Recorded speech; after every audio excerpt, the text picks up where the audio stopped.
നമ്മുടെ നെട്ടയത്തെ എല്ലാ വർഷവും ഈ വേനൽ സമയമാകുമ്പോൾ ഒരു തീ പിടിക്കലുണ്ട് കേട്ടോ. അത് കാട് പിടിച്ച് കിടക്കുന്ന സ്ഥലവും കരിയിലൊക്കെ കൂടി കിടക്കുന്ന സ്ഥലത്താണ് ഈ തീ പിടിക്കുന്നത്.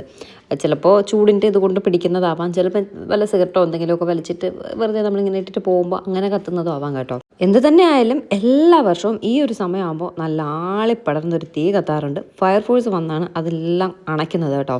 ഇപ്രാവശ്യം 2 ഫയർഫോഴ്സ് വന്നു. ആ 4 മണിക്ക് എന്തോ വന്നത്, 3:30 4 മണിക്ക് എന്തോ വന്നത്, 7 മണി വരെ ഫയർഫോഴ്സ് ഉണ്ടായിരുന്നു എന്നാണ് പറഞ്ഞത്. അത്രയ്ക്ക് വലിയ തീയായിരുന്നു കേട്ടോ.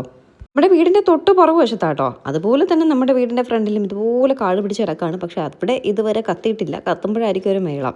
ഈ കോർപ്പറേഷൻ ഓഫീസിലും മറ്റ് പല സ്ഥലങ്ങളിലും ഈ കാട് കയറി കിടക്കുന്നതിനെതിരെ കംപ്ലയിൻറ്റ് ചെയ്തിട്ടുണ്ട്. പക്ഷേ ആരും തിരിഞ്ഞു നോക്കത്തില്ല, ഒരു മനുഷ്യനും തിരിഞ്ഞു നോക്കത്തില്ല. വലിയ ന്യൂസുകളായിട്ടൊക്കെ വരും, ഇങ്ങനെ കാടൊക്കെ പിടിച്ച് കിടന്നാൽ അവിടെ കംപ്ലയിൻറ്റ് ചെയ്താൽ മതി, ഇവിടെ കംപ്ലയിൻറ്റ് ചെയ്താൽ മതി, മരം മുറിക്കാൻ അവിടെ കംപ്ലയിൻറ്റ് ചെയ്താൽ മതി, ഇവിടെ കംപ്ലയിൻറ്റ് ചെയ്താൽ മതി.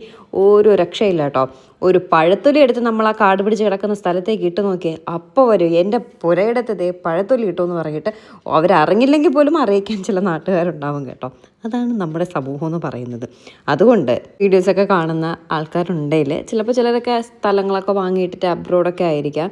അപ്പോൾ അതങ്ങനെ കിടന്ന് കാടൊക്കെ പിടിച്ച് കിടക്കുന്നതാവാം. ചിലരൊക്കെ നമ്മുടെ നാട്ടിൽ തന്നെ ഉള്ളവരായിരിക്കും, അതങ്ങനെ കിടന്നോട്ടേ എന്ന് കരുതി ഇട്ടിരിക്കുന്നതാവാം. എന്ത് തന്നെ ആയാലും നമ്മുടെ വീട്ടിലേക്ക് എത്ര ഇഴജന്തുക്കൾ കയറി വന്നിട്ടുണ്ടെന്നറിയോ, എത്ര പ്രാവശ്യം പാമ്പൊക്കെ കയറി വന്നിട്ടുണ്ടെന്നറിയോ. അപ്പോൾ നിങ്ങൾ ഈ വീഡിയോ കാണുന്നവരങ്ങനെ നിങ്ങൾക്ക് കുറച്ച് സ്ഥലവും കാര്യങ്ങളൊക്കെ ആരും തിരികെ പോലും നോക്കാതെ കിടക്കുകയാണെങ്കിൽ ദയവ് ചെയ്ത് 6 മാസത്തിലൊരിക്കലെങ്കിലും അവിടെ ഒന്ന് വെട്ടി വൃത്തിയാക്കി എടുക്കുക.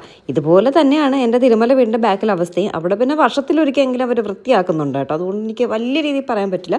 നല്ല കാടാകുമ്പോൾ അവർ JCB കയറ്റി ഫുൾ ക്ലീൻ ചെയ്യുന്നുണ്ട്. അപ്പോൾ അങ്ങനെ ചെയ്യാത്തവരുണ്ടെങ്കിൽ ദയവ് ചെയ്ത് വർഷത്തിലൊരിക്കലെങ്കിലും അറ്റ്ലീസ്റ്റ് ഒന്ന് ക്ലീൻ ചെയ്തിടുക. കാരണം എല്ലാവരും താമസിക്കുന്ന സ്ഥലങ്ങളാണ്.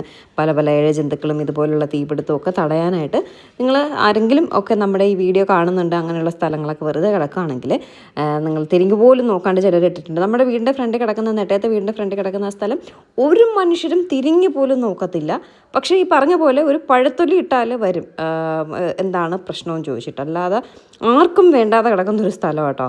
അപ്പോൾ എന്തായാലും അങ്ങനെയൊക്കെ കിടക്കുമ്പോൾ മറ്റുള്ള അയൽപക്കക്കാർക്ക് അതൊരു ബുദ്ധിമുട്ടാകാത്ത രീതിയിൽ നമ്മൾ എന്തെന്ന് വെച്ചാൽ വേണ്ടത് ചെയ്തു കൊടുക്കുക.